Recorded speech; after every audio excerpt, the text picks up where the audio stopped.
You're listening to the Real Estate Proverbs Podcast with host Kevin Jefferson. This is the number one podcast for African American real estate professionals who are doing extraordinary things. It's time to tune in.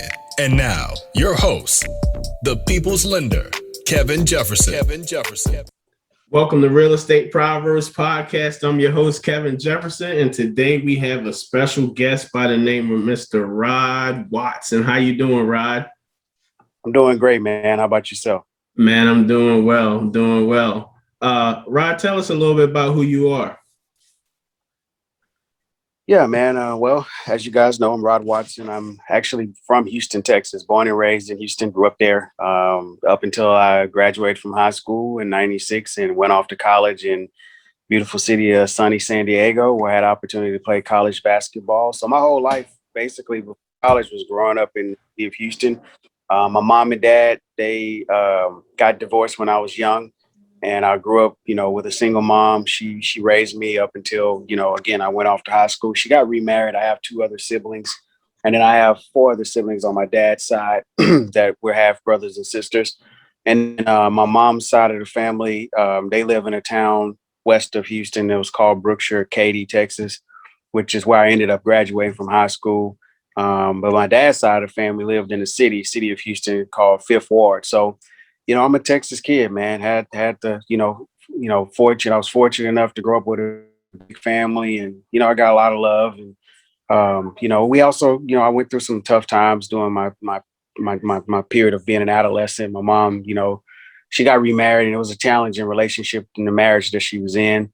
My dad went to prison when I was young, so I didn't see my dad after when he went into prison. I was maybe 10, 11 years old, and I didn't see him again until I was 22.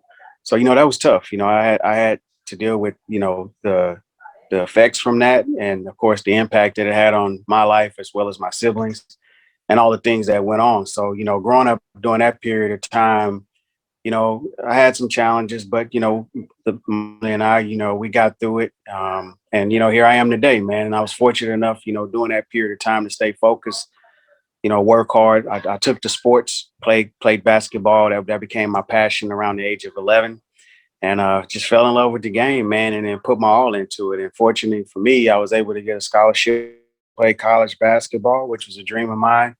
And I got to accomplish that. The things I pretty much set out for myself, I've been able to accomplish. So Houston, Texas kid, man, now living out in Cali and living the Cali life and enjoying a career in real estate and, getting to spend a lot of quality time with my family.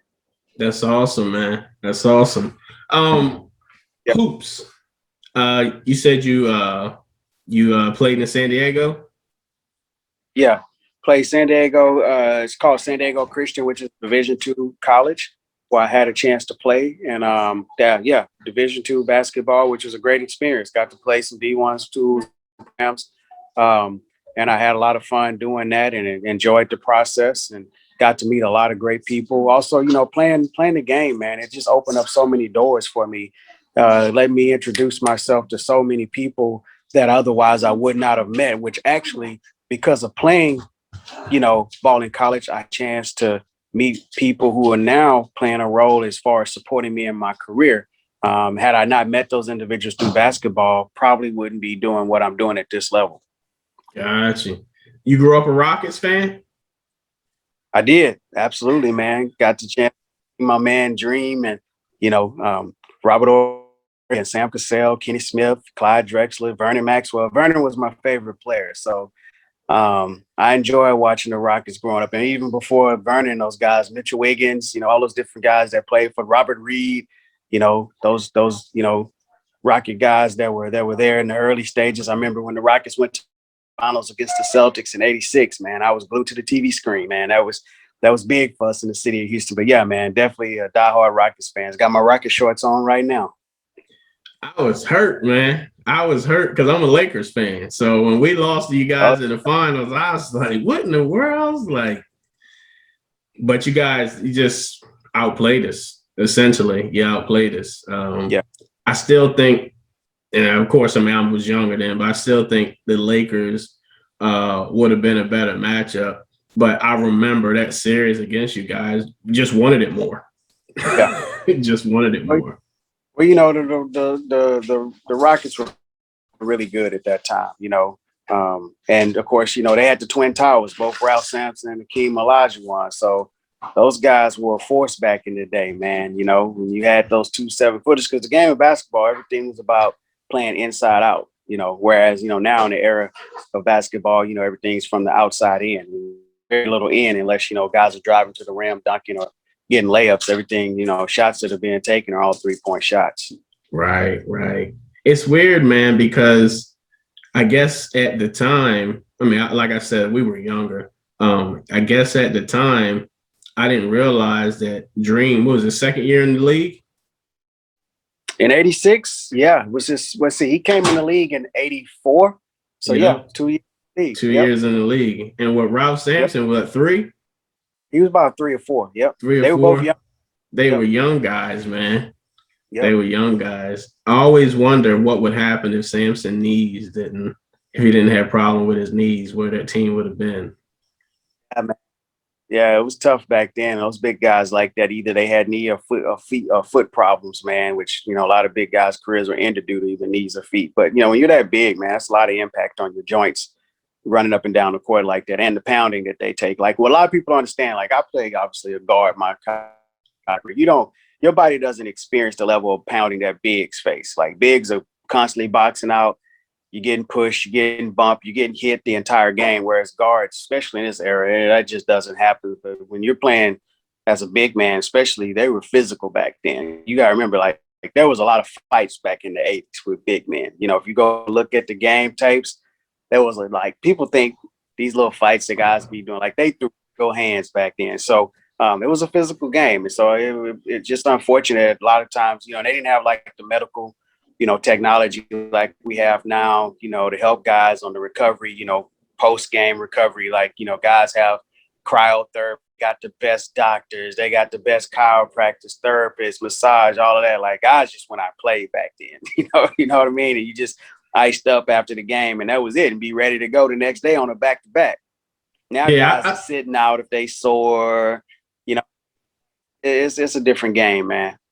Yeah, I think, if I'm not mistaken, I remember them getting in fights back in the day and not even getting ejected.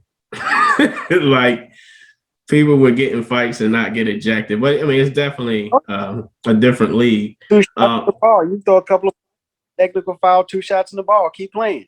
Yep, keep playing. Keep playing, man. Keep playing. So, you go to college. What did you major in?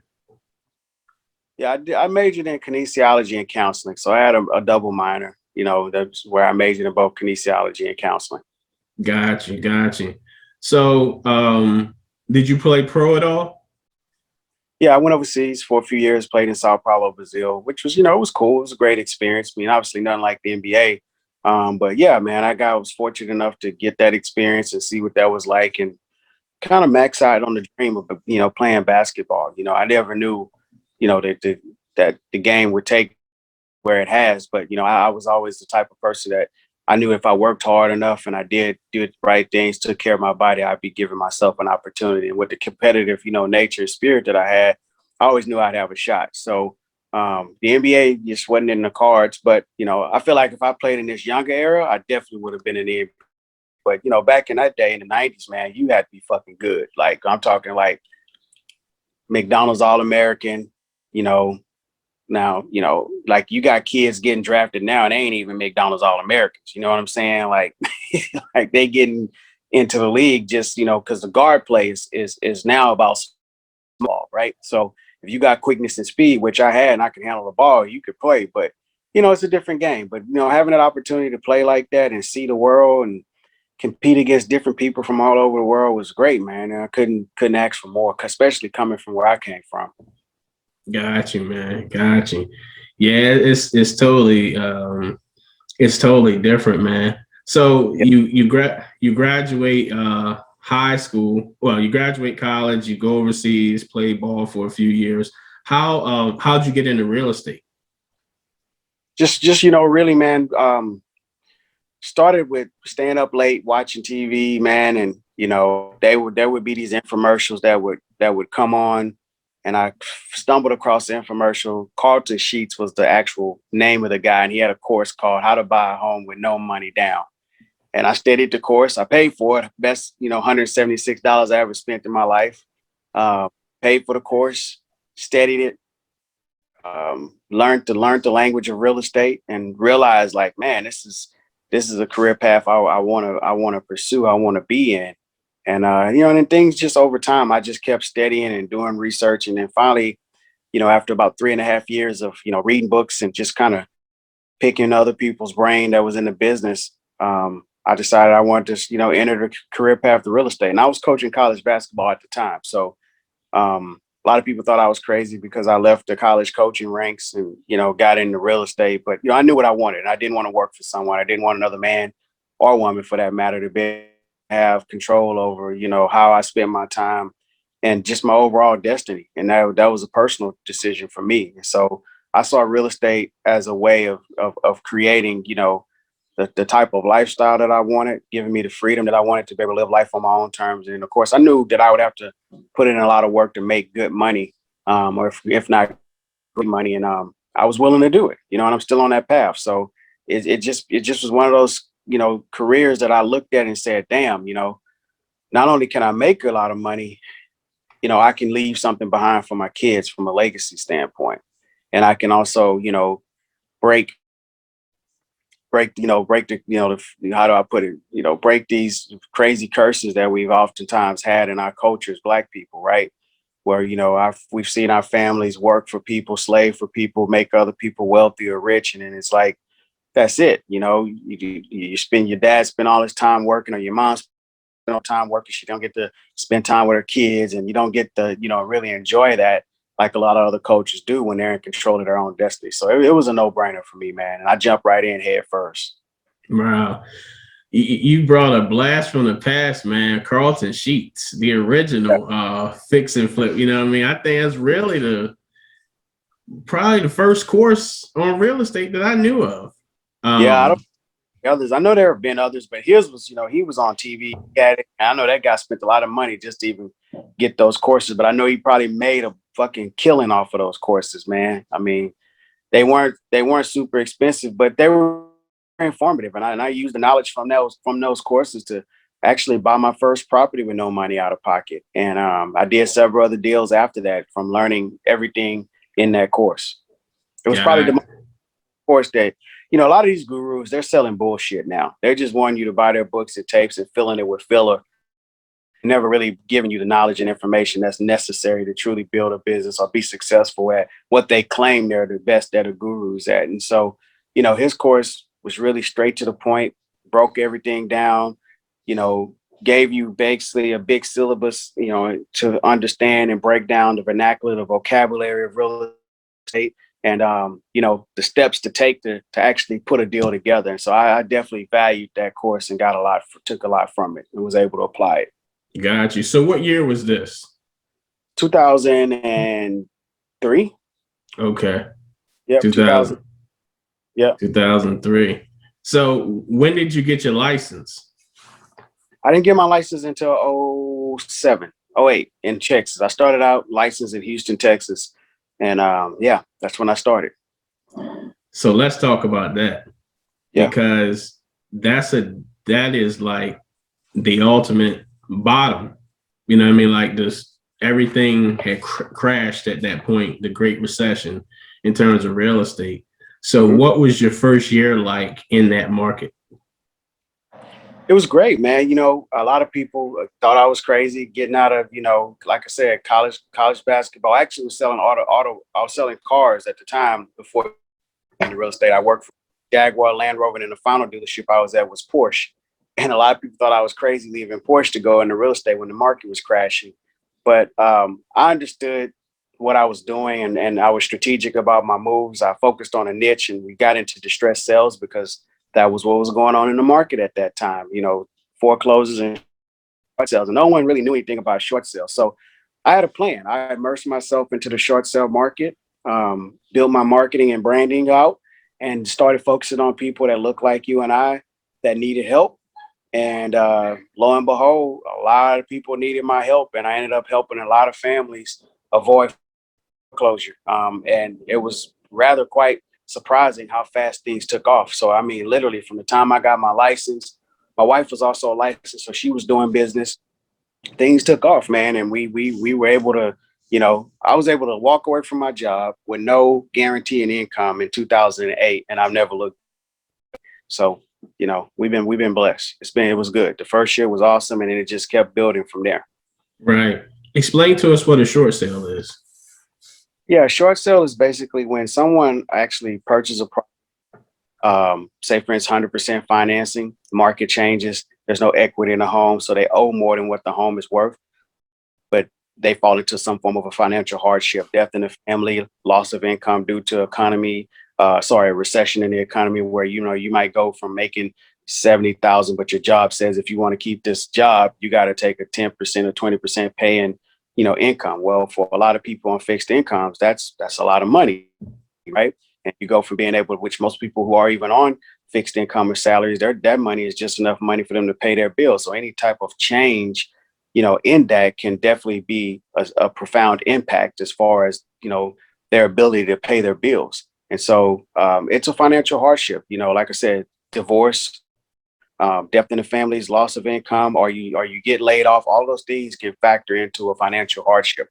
So you have to be able to prove that you have a financial hardship. And once you can prove that and also show properties upside down and you don't have the ability to sell it because there's no equity, then the bank will consider you for a short sale. And basically they look at all of your financials, ask for your bank statements, your pay stubs.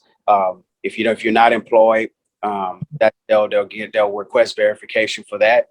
And then basically they look at all of those things to then determine. Of course, you have to write what's called a hardship letter explaining why you're requesting and being considered for a short sale.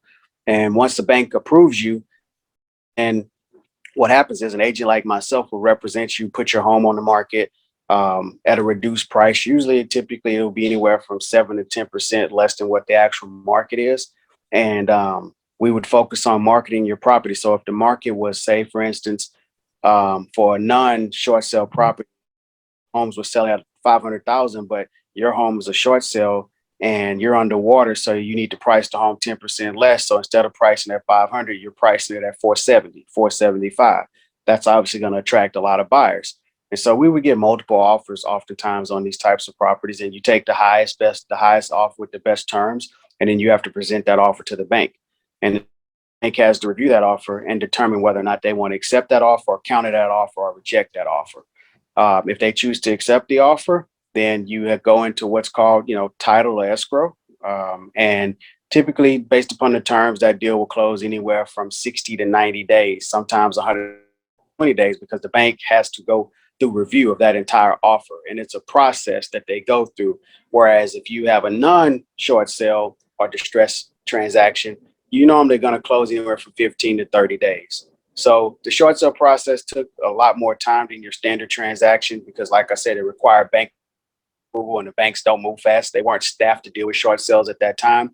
So they had to build up their whole processing center just to be able to process these transactions. And you got to imagine banks are in a business to make money. So then they had to pivot and change their focus to how do we get all these properties off our books? Either we foreclose on them, which is costly, or we work out some form of resolutions, which is typically a short sale or loan modification. So we went through that, and that's basically the process, and that's what people had to go through all over America during that period of time. And I saw it as a golden opportunity to build my business and earn income for my family. And it worked out. And I was right by betting on myself, right by choosing to go into a niche market and help people as opposed to, being like everyone else to say, oh, the sky's falling. You don't want to be in real estate. There's no way to make money.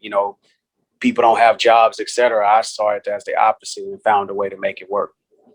Awesome, man. So how long did the short sale wave last? How long you think? It went from about 2000. The bottom fell out around 2009. So it went from 2009 to about 2014. So I would say it lasts about a good 7 years, almost 8 years. So this was in Houston, right? All over the world, but I started. And then you started. I came to all of the United States, but I started in Houston doing short sales, and I came to San Diego, and then I started working with Bank of America on incentivized pilot program called Cooperative short sales. So I headed up their team out here on the West Coast. And, we did about 40 million in sales just on that deal. That was a great opportunity working with Bank of America. But yeah, I did short sales in both Texas and California. Wow. So 2014 hits. And tell me how you transitioned from doing majority short sales to switching your business. Yeah, it was mindset, man. I started to see the writing on the wall that the short sale, market was shifting and that it was time to reinvent myself. Kind of like how you see artists like Jay-Z and Diddy and all these different people, they can't be the same person their entire careers. They have to figure out how to pivot themselves to remain relevant and, to maintain attention. For me, when I saw that everyone and their mom was doing short sales, it was time to get out of the business. And also the market was changing. People were no longer in distressed positions. Now property values were going up. We were coming out of the recession. And at that point I was like, I don't want to continue to do this. And how am I going to, continue to have success in this business if I'm no longer doing short sales? So the logical thing was either you're going to have to work with buyers or you got to go get listings. And I said, well, if I'm going to go get listings, I'm going to focus on getting higher price point listings. After closing one of my biggest sales, I closed a deal for 1.3 million, ended up doubling in the transaction. I made like $82,000. That was the most money I ever made in my life at one time, at that particular time. And I sat back and I said, shit, man, you got to figure out how to do this consistently. If you can figure out how to do this 3-4 times a year until you master it to where you start being able to do it 12 months out of the year, it's worth the time. Even if it takes me a decade, it's still worth the time to figure out how to brand yourself. And what I did my research on was breaking into the luxury space and what that entailed. So I educated myself. I actually got a designation, which is basically a certification that you can receive as a realtor, and studied about how to actually work with luxury buyers and sellers. And it's called the Certified Luxury Home Marketing Specialist. And I took that designation, passed it, and got certified, and then just basically studied all the information they provided in that course, and went and started focusing on building a brand. But just like how I focused on a niche market in short sales, distressed assets, I said,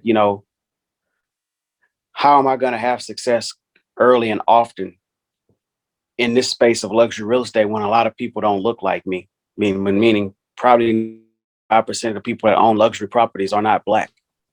I would probably say 97%. And people typically at that level work with people they know, trust, and like, and identify with.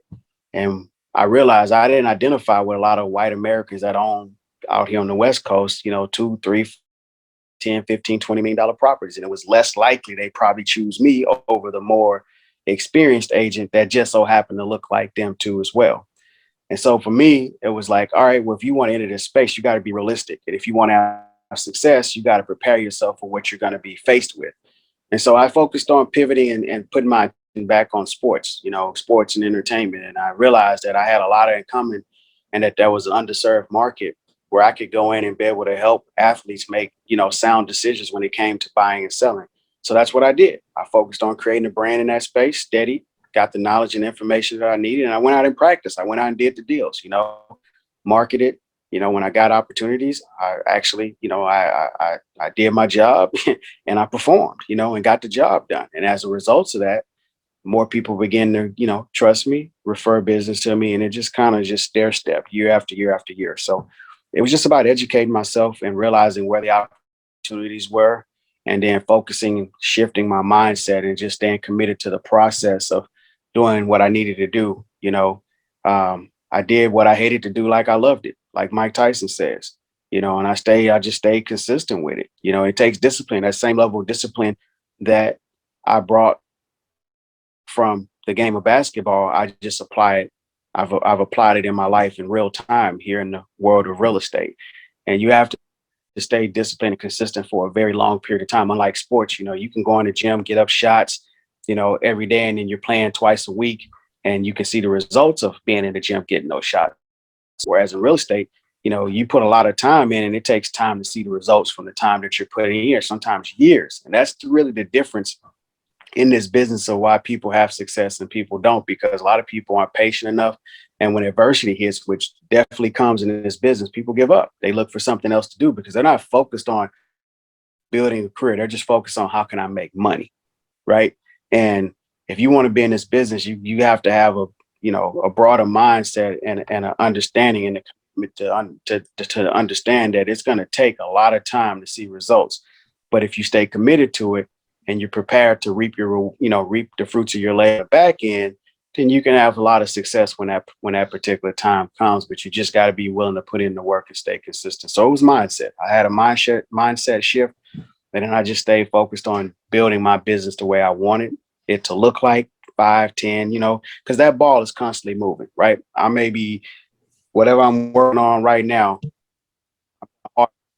24, 36 months from now, if that makes sense, right?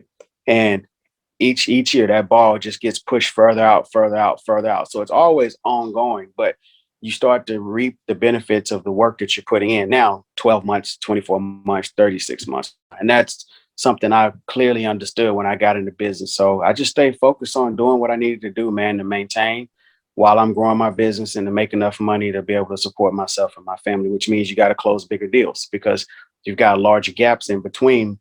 Unlike if you're closing standard transactions at your average market price, which here in California just so happen to be LA is 800,000, whereas maybe in Houston it's 250 or 350,000, right?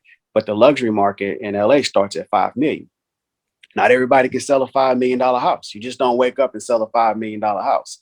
So you have to build relationships. You have to prove yourself. You have to be consistent with your marketing, your branding, networking, all of those things you have to consistently be able to do over a long period of time before even fucking making money. And that's what separates people and why a lot of people don't succeed in this business, because they can't withstand the process that it takes to go from point A to point B to C, D, E, F, G, if that makes sense. Yeah, it's I was reading a statistic with NAR. It was I think I seen it in like 2018 and 2019. The average African American real estate professional makes $24,990 a year in real estate. Yeah. And that survey came from agents who had been in the business a minimum of, I believe, 8 years. And I think 50% of those people had full-time jobs besides the real estate. Yeah. So there is a huge discrepancy in the income that we make, well, that real estate agents make. And I said all that to say, what was it that helped you make that mindset shift? Because it's one thing for us to think it, but there's something that has to push us to help us make that thing switch. What do you think it was for you? Seeing, growing up and seeing the way Black men and women were treated in the South. Seeing my dad, go through what he went through, being locked up in prison, seeing my mom struggle and do what she needed to do to try and make ends meet. But, while still trying to maintain her dignity. Looking at my family's history, my grandfather only having a 4th grade education, having to work for a Jewish lady and basically be treated like a slave. All of those things I thought about is, how do you break this cycle? How do you change that? And you change that by making a decision that you are going to make it happen. And I didn't want my kids growing up watching me being a yes man to nobody, watching me being subservient to somebody that don't look like me while helping them, build a better life for their families. All of those things I sat back and thought about and said, I'm not living my life that way. And I'm going to at least die trying to change and alter that with every fiber in my body. And I knew that was something that it was about simply making a decision and getting past the fear of what could happen, all the bad things that could happen, and focusing on all the great things that were ahead of me if I, took a stance and made my mind up that, I was going to live my life on my own terms or die trying. And that was it. Just, looking at past circumstances in my family and then looking at the experiences that Black people went through. And I said, fuck that, it's enough. We don't no longer have like this. It's a choice. And it's not going to be easy, but it's a choice. So before the mindset shift, and if you can remember, what do you think your average production was per year? Before I, meaning when I first got into business up until when I kind of made the mindset shift to get into the sports entertainment side. Yep. Yeah, I was doing anywhere between 15 to 12 deals a year. Okay. Yeah. And when you had that first big deal, was it an athlete or you just happened to luck up on a good buyer? Oh no, it's a good big deal was doing distressed sales. I sold a property in La Jolla, one of the wealthiest zip codes in the United States of America. It was actually attorney, two sisters. Their parents had died, actually passed away in the house, and they had 3 loans on the property, but one of the loans they didn't have a deed recorded against the property, and they were going to let the house go into foreclosure. And keep in mind, I shared that I was working with Bank of America doing their pilot program called Cooperative short sales. They had sent me out on an assignment to present a workout package, which was basically to allow them to enter into the program to do a short sale on the property to avoid it from going to foreclosure. So that was my first big deal because I showed the two sisters that the bank made a mistake and didn't record all 3 liens. And one of them was an attorney and she couldn't believe it. She was like, "You're not right, whatever." And I said, "Look, give me 15 minutes and I'll show you." So I pulled the title records. I went, sat and met with her and said, "Listen, there's no deed recorded. You actually have equity, $500,000 in equity sitting here. And you're about to let this property go into foreclosure. The banks haven't caught this. I'm showing it to you. What do you want to do?" Well, of course, she was like, "Yeah, we want to sell it if what you're saying is right." So I listed the house, and immediately from putting on the market, I got like 13, 14 offers. And one of the offers came in at the highest and best at 1.3 million, but they were investors and they were like, "You can represent us." And so I represented them, double-ended it, and that's how I got the biggest deal of my life at that time. I've made more money on one deal ever since then, but actually the most money I've made on a deal was representing an NBA player. But at that point, that was the most money I've ever made. Gotcha. Wow. That's big, man. So Yeah. getting, switching over to the luxury side, what was your first deal like selling a luxury home besides the short sale you did? Yeah, first deal, I actually helped an Indian family that hired me. I spent some time actually farming a neighborhood, which basically means you canvass that neighborhood with marketing materials for an extensive period of time. And it took me about a year to get this listing, but I ended up getting it. Indian family, we listed it at about $1,050,000. We listed it at about $1,050,000. Or no, let me think about this. What we ended up selling for? But we sold for like 1.1, but we listed it for like $1,950,000. And it sold for 1.1 million, like 5,000 over asking. Got multiple offers on that property as well. But I actually represented him and I put the property on a TV show. I actually got a helicopter, flew over the property, show what it was like to live the life in that neighborhood, in that community. I mean, I went above and beyond, spent some, good money on marketing dollars, and we sold the house in less than 5 days on the market. And the family was super happy. They're still clients of mine to this day. They live up in LA now. And that was a great feeling because that hadn't been done by someone that looks like me in that neighborhood. And that was just the beginning. And I went on to sell 3 more properties in that neighborhood. And this was down in San Diego before moving to Los Angeles, for my business to Los Angeles. But that was my first, actually, I take that back. That was my first luxury experience in in San Diego, California. But initially, my first like luxury experience was selling my really good friend at the time who played for the Rockets, his house, and we sold it for $1 million.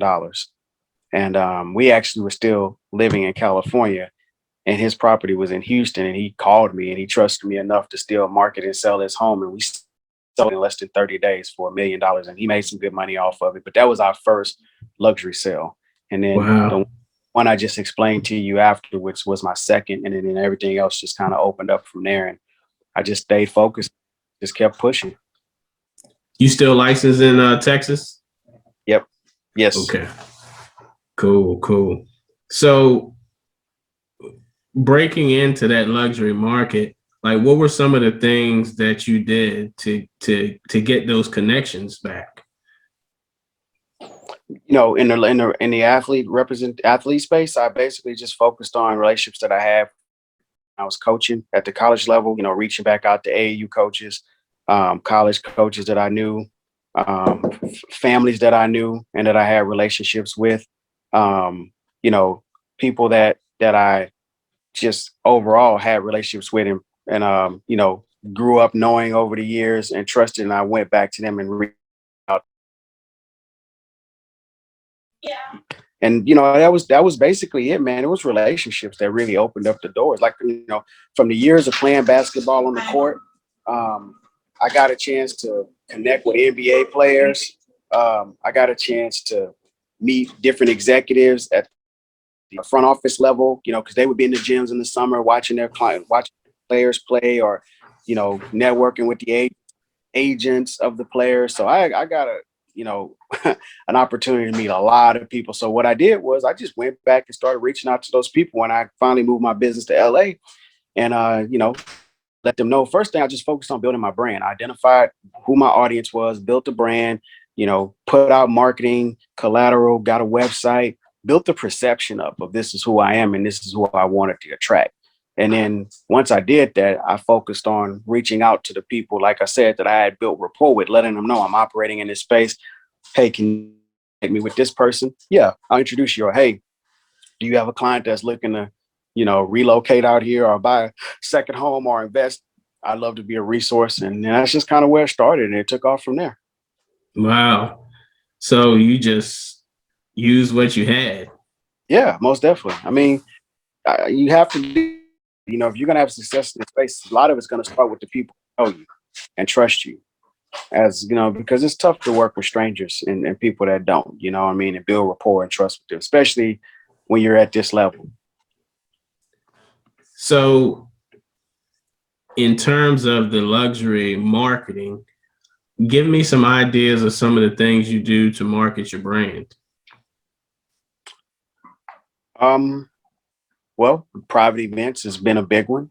Up until the pandemic, we did a lot of private events. I would say those have been some of the best ways, or the most consistent ways of generating leads and more new connections. Aside from private events, it's the social media, you know, advertising and posting our successes and what we're doing and the people we're connected to, the events that we attend, has been a great way to attract people. So leveraging social media, LinkedIn, Instagram, Facebook, those were all platforms that, I've built my brand on, that attracted a lot of people and opened doors for myself. The other was I hosted on a radio show for 4 years on ESPN. So that I use that to leverage and position myself to, get in front of more people in the sports world and interview professional athletes, successful people in business. I actually launched a podcast a few years ago, had success with that, and just produce content, man, for social media. That's been the biggest, way that I've been able to create business for myself and reach people all over the world. Right. How many other luxury agents do you know that are African American? I know quite a few. I would say a handful, maybe 20, 30. Okay. All in the LA area? No, they're spread all over the US. In LA, LA that are actually doing business, I know maybe 4. Okay. So Yeah. is there a cohort or a group? Because that's a different, like it's a totally different market niche, for an agent. So typically somebody who deals with athletes knows other agents who deal with athletes. So you guys have like an association or a group, or you just met each other through deals? No, there's no association or groups. Unfortunately, when it comes to us, we're still dysfunctional in some ways, where we love embrace one another and not feel threatened. And it's more competitive. So everybody's more or less competitive on territory and, who's getting business, where I look at it as a complete opposite. There's an unlimited, you know, there's just unlimited opportunity from what I see and from where I stand in and working in this space. Typically, a lot more white agents work with celebrities just because they carry the listings and they've been in the business longer than us, right? And they have generations of family members that have had success selling real estate. That information, that knowledge, and those relationships get passed down to them. Whereas for us, we're coming in and having to fend for ourselves, create opportunities and relationships. And oftentimes, what I'm seeing from my perception, and when it comes to us as Black people, my experiences, unfortunately, oftentimes have not been warm welcomes, have been more or less, your competition, stay out of the way, or I'm reluctant to really get to know you.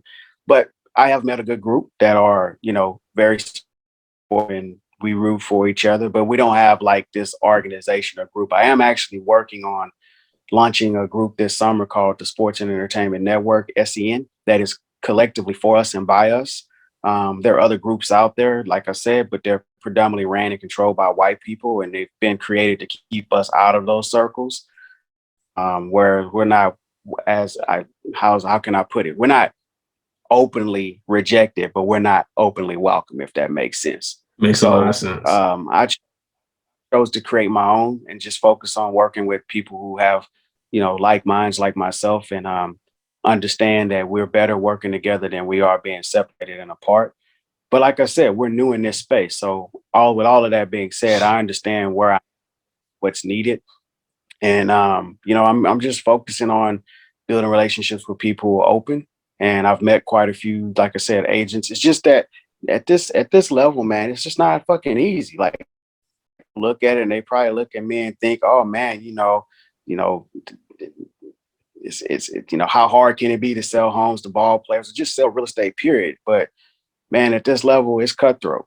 I mean, agents out here is nothing like in the South or in the Midwest or back East. Like, it's cutthroat. Like, these agents, they're serious about their business and their territory, and they'll do anything to maintain their territory and their upper hand and working in this luxury space.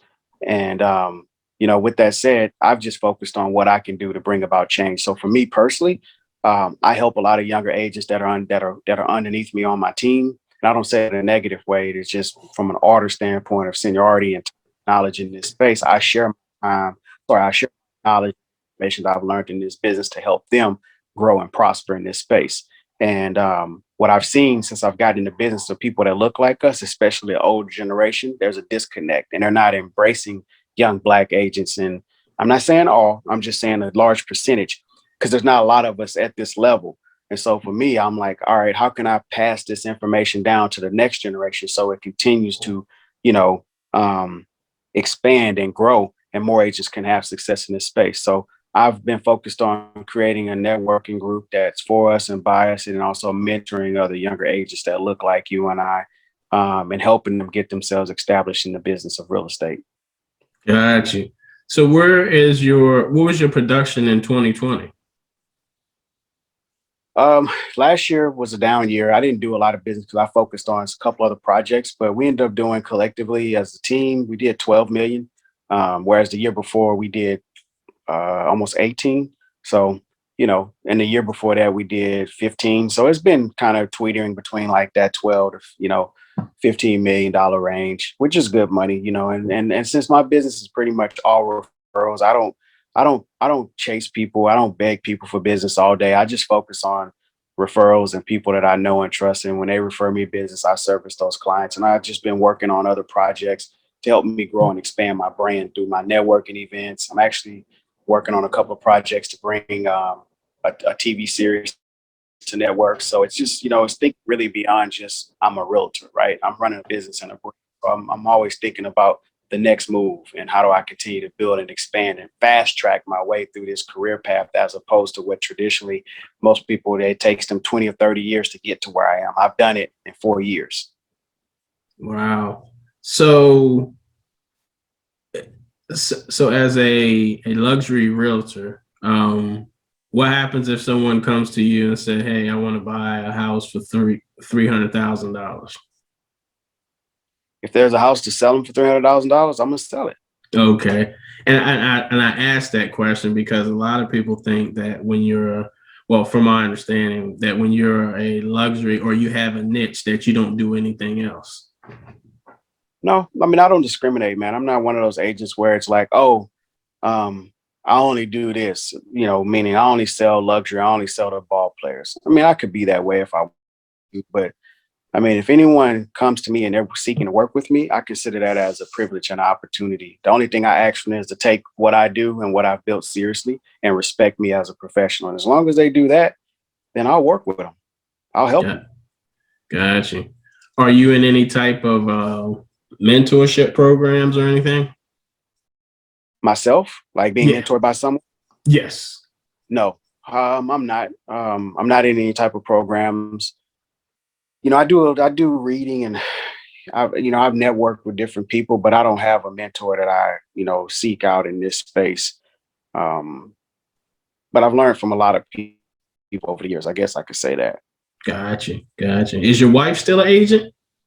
No, she's not. I mean, she still has a license in Texas, but doesn't, man, she has her own business in the cannabis industry. So she focuses on that and she's, full-time mom. So, it works. That's what she really loves and enjoys. So she's no longer on the real estate side, other than just, supporting me when I need help and, just helping me out on deals when I need her to do certain things. But other than that, man, she's got her own business that she runs and she's a full-time mom. Gotcha. So if there was an agent that's just getting into the business and they decide they wanted to carve out a niche in the luxury space, what are two things you would tell them to do initially in the beginning?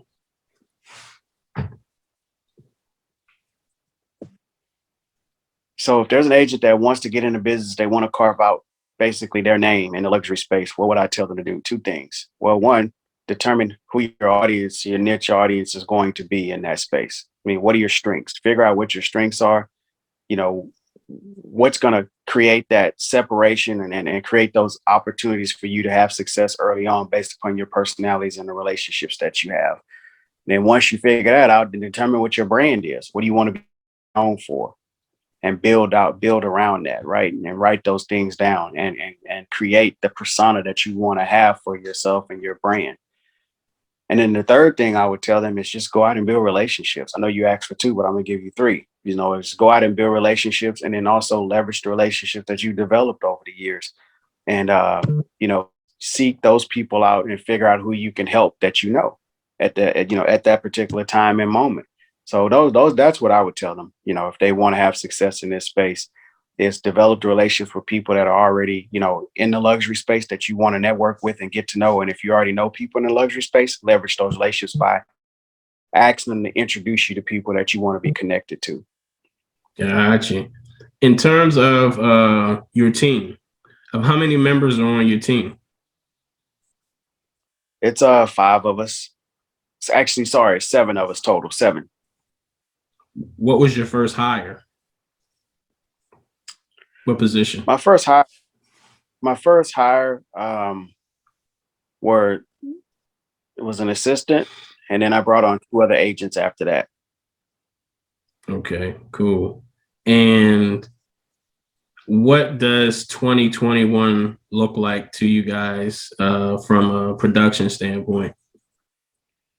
Well, our goal was to do 30 transactions. We're at collectively 8 so far as a team.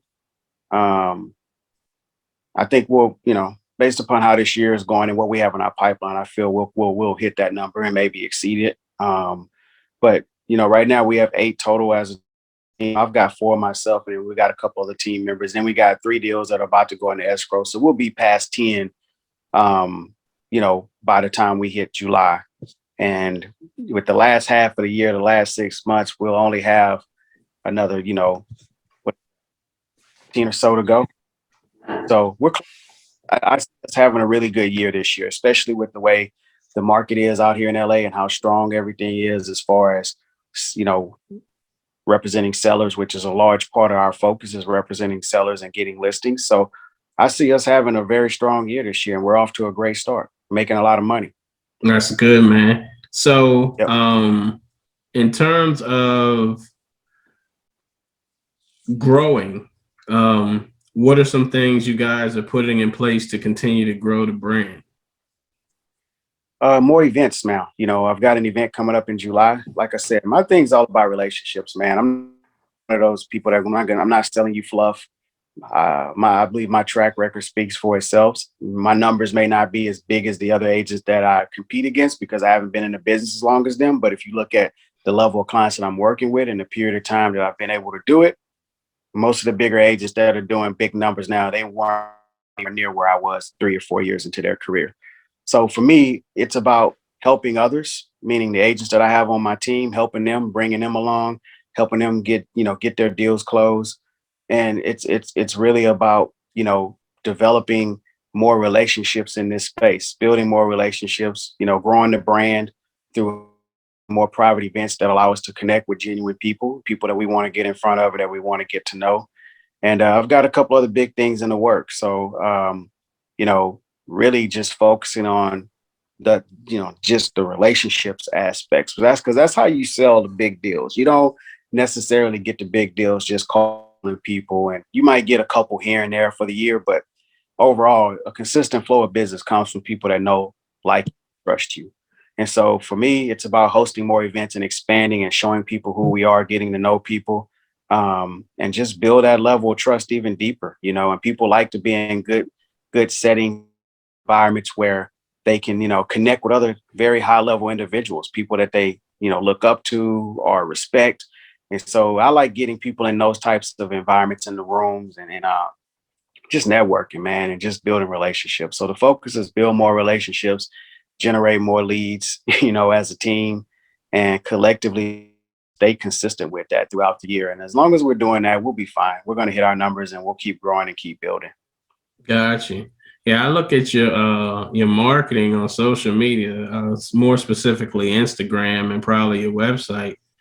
Yeah. I mean, it's different. You know what I mean? Like, it's totally different. You can tell that you're not the average agent. You know what I mean? Like, you getting out of the cars, you're showing the service. I think I seen you maybe in a helicopter going over a property. Okay. Yep, we done it a few times. Got you.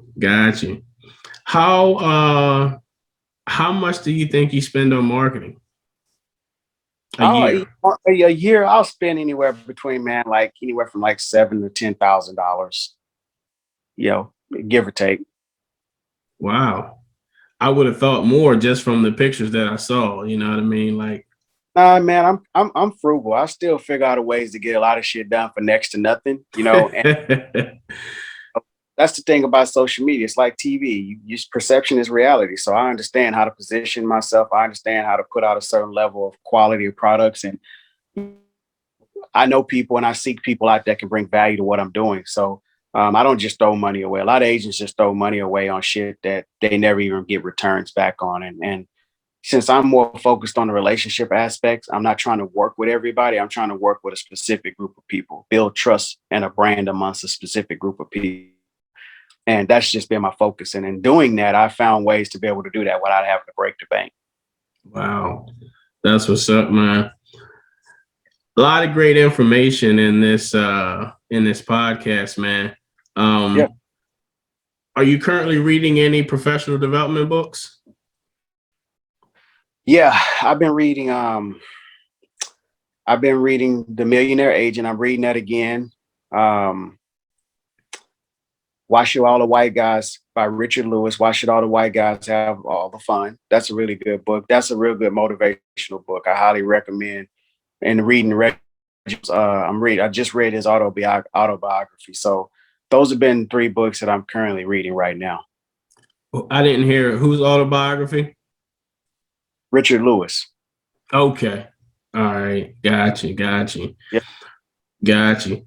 Man, so I appreciate your time. For anyone who wants to follow you on social media or possibly get in contact with you, how can they reach you on social media? Yeah, you can reach me at RodWatson23 on Instagram, on Twitter, and on LinkedIn. It's just Rod Watson, and on Facebook, it's just Rod Watson. You can reach me on any of those platforms. I'm mostly on Instagram and LinkedIn. You can reach me on those platforms pretty much anytime, and I'll respond back to you. So, yeah. Cool, man. I appreciate it, man. Yeah. This is Kevin Jefferson from the Real Estate Proverbs podcast.